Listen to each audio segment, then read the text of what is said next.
Om Sarve Bhavantu Sukhinah, Sarve Santu Niramaya, Sarve Bhadrani Pashyantu, Ma Kashchid Dukkha Bhag Bhavet.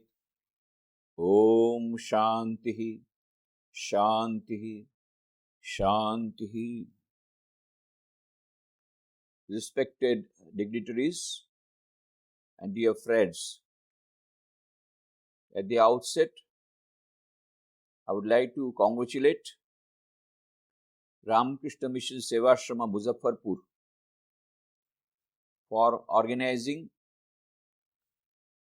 this national seminar in collaboration with ICPR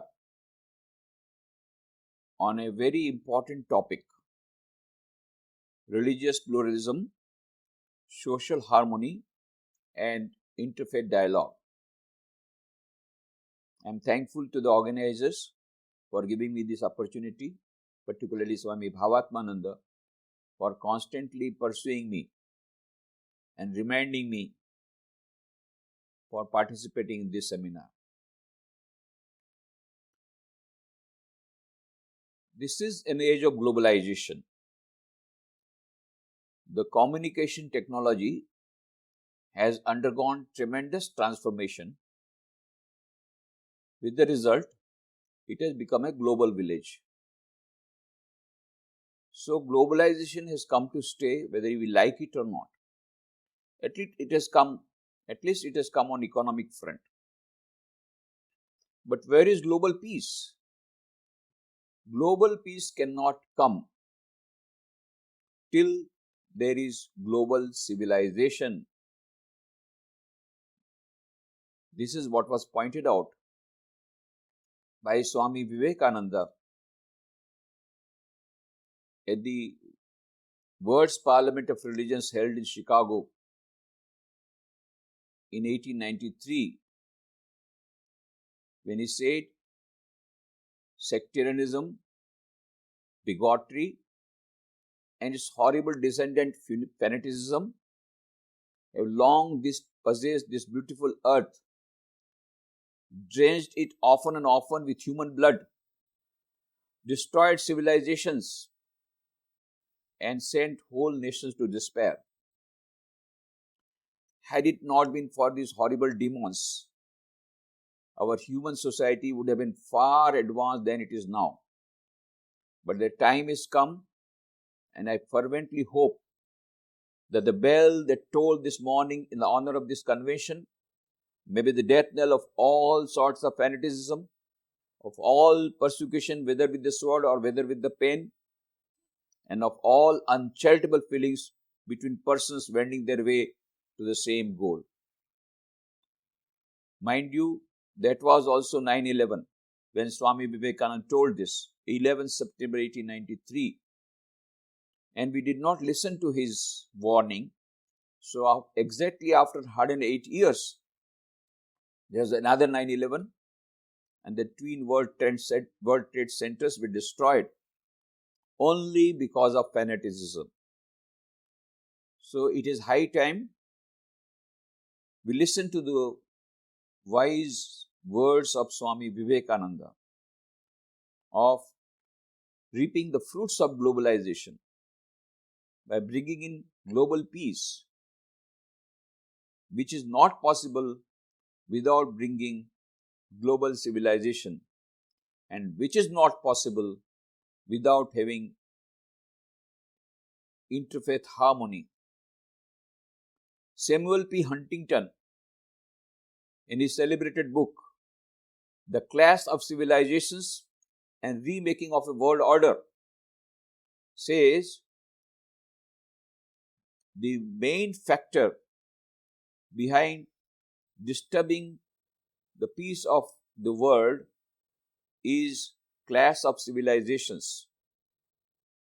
More importantly, clash of faiths and religions. So unless and until we have harmony and interfaith harmony, we cannot have a global civilization and we cannot have global peace.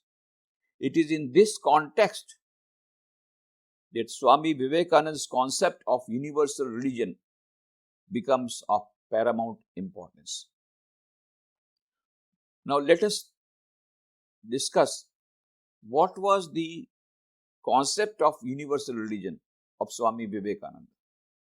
At the outset, I would like to point out that Swami Vivekananda's concept of universal religion was entirely different from what is being normally advocated.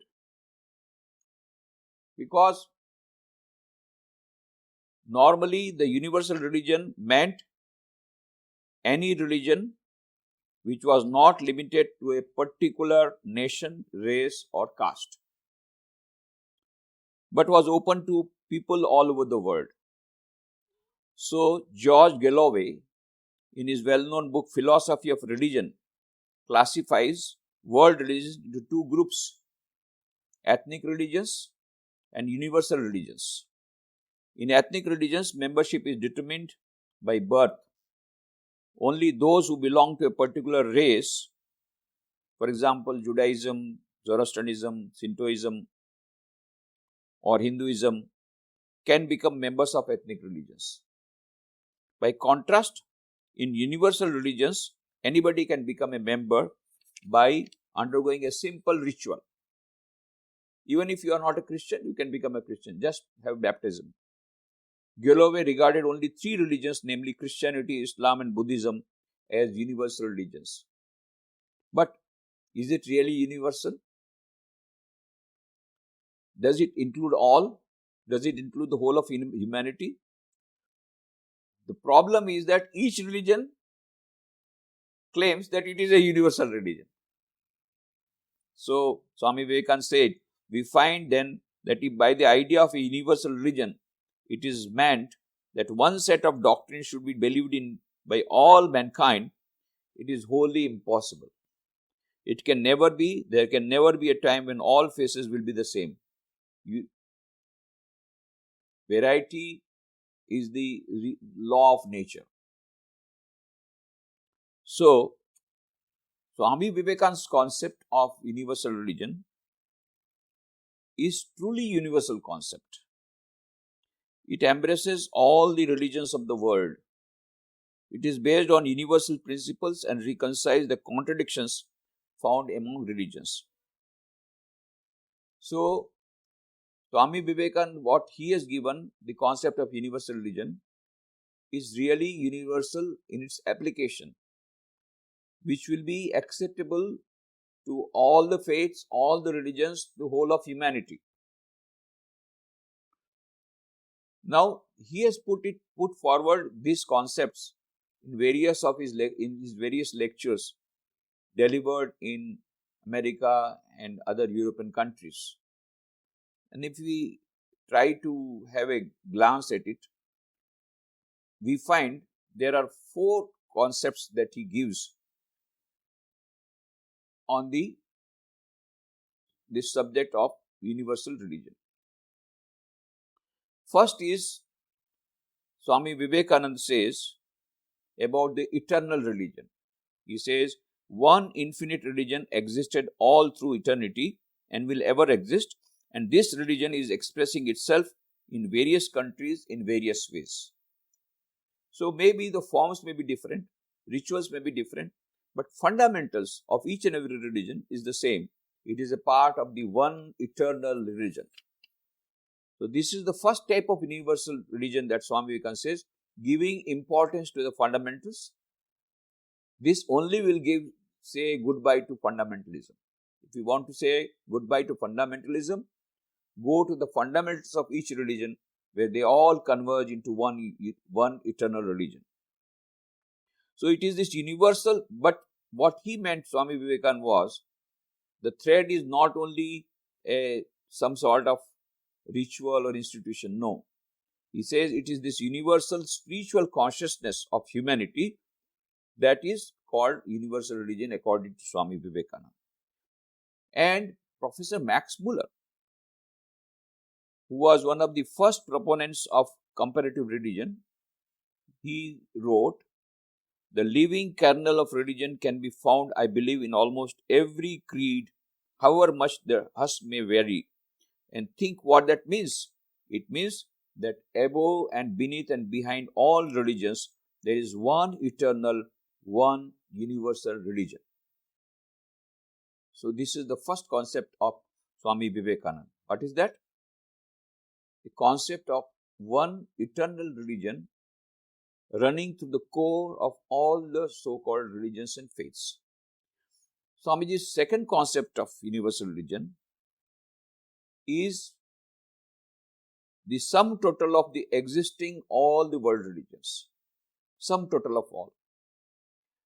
Well, it is like the United Nations, where all the nations together has become United Nations.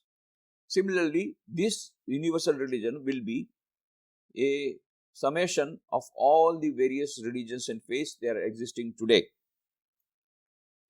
So he says this universal religion already exists, only that we are trying to disturb that universal religion by trying to be fundamental or trying to be fanatic.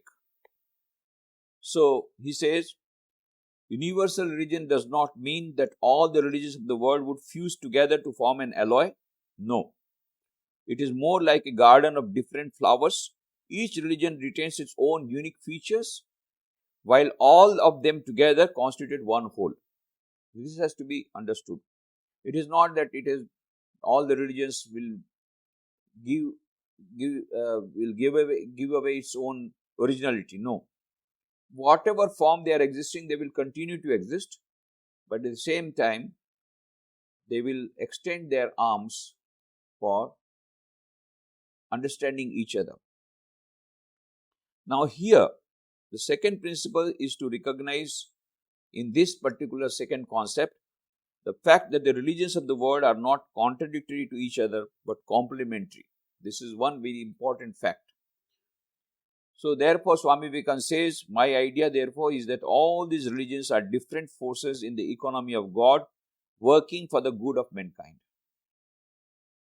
What a broad concept. And the third principle of this second concept of religion is, third principle, it means universal religion is a sort of permanent round table conference, a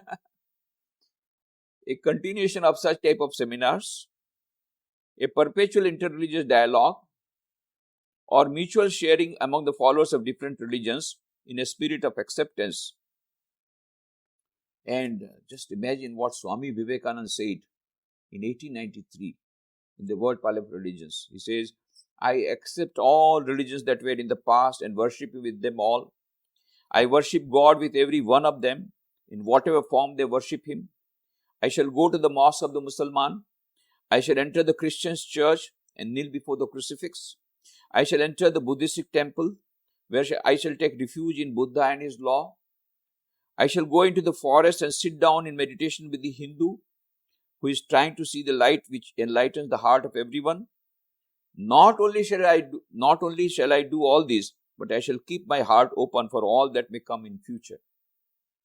This is the concept that he is giving in the second concept of universal religion. That means aggregates of all religions, where all the religions will retain their originality. At the same time, they will come forward to have dialogue, continuous dialogue. Continuous dialogue. Now we come to the third concept of universal religion of Swami. So, first two concepts of universal religion were formulated with reference to the existing world religions. But in this context, in the third concept, universal religion without any reference to the existing religions, that has been advocated, which will be in future. This third concept is meant for all humanity without any distinctions of religion, race or gender. Now, here he represents integral view of life and reality. This means religion is a personal quest. So, Swami Vivekananda believed that every person should have his his or her own religion. Let there be as many religions as there are human beings. Each and every human being, religion for him or her. He said, no man is born to any religion. He is a religion in his own soul. This idea comes very close to Whitehead's definition. Religion is what a man does with his solitariness. Now, this concept, third concept of universal religion of Swami Vivekananda, has got 5 types of harmony. One is the harmony between the sacred and the secular, then the harmony between the science and religion, then harmony between love for man and love for God, harmony between contemplative life and active life, and harmonious development of personality. Every person is naturally endowed with 4 faculties or capacities. These are thinking, feeling, willing, and work efficiency. So he advocated harmony of 4 yogas: Raj Yoga, Bhakti Yoga, Jnana Yoga, and Karma Yoga. And says, he also told in his lecture delivered in California on universal religion, he said, would to God that all men were so constituted that in their minds all these elements of philosophy, mysticism, emotion, and of work were equally present in full. That is his idea of an ideal man or ideal human being. That is the ideal, my ideal of a perfect man or a perfect woman. To become harmoniously balanced in all these 4 directions is my ideal of religion. This is the third concept of Swami Vivekananda's universal religion, where each and every human being, irrespective of what faith he or she is following, will follow all these 4 yogas and will take up this in a universal spirit, not only being limited by to particular dogma or belief. So now in these days when science, technology, commerce, political strategy and other forces of globalization are bringing people all over the world closer together, this kind of enlightened universal religion assumes great importance, undoubtedly. This is the third that is yet to come. And then finally, Swami Vivekananda tells about the fourth concept of harmony of universal religion. Fourth concept of universal religion. He told this during his while reading out his paper on Hinduism, the world's parliament of religions. What a wonderful concept that is, the fourth concept, where he says, if there is ever to be a universal religion, we are not sure whether it will come or not.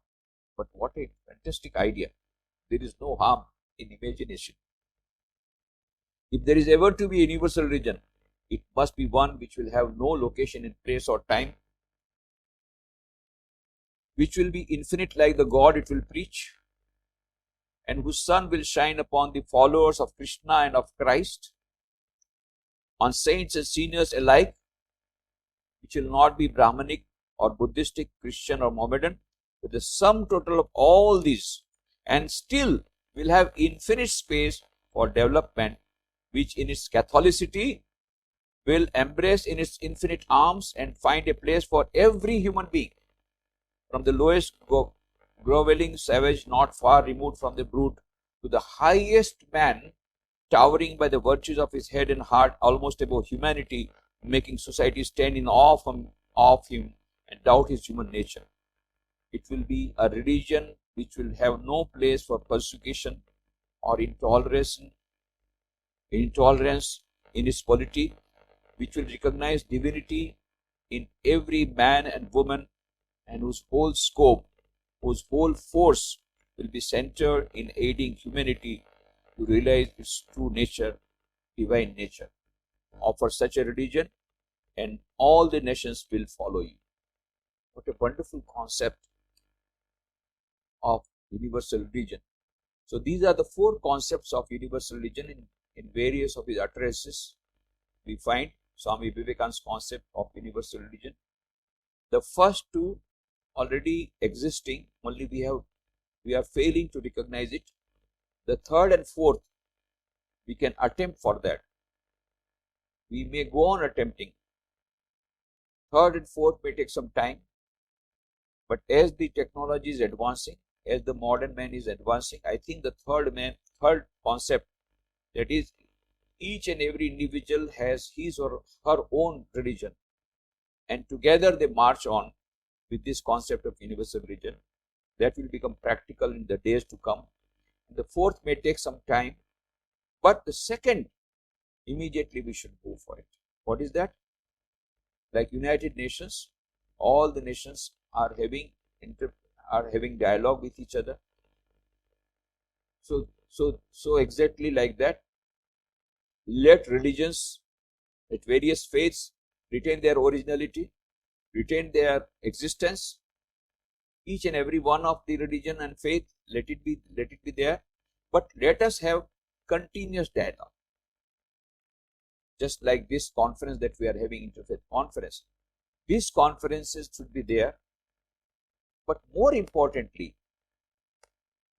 apart from the conferences, we should also try to have sincere attempts at understanding each other and trying to come closer to each other.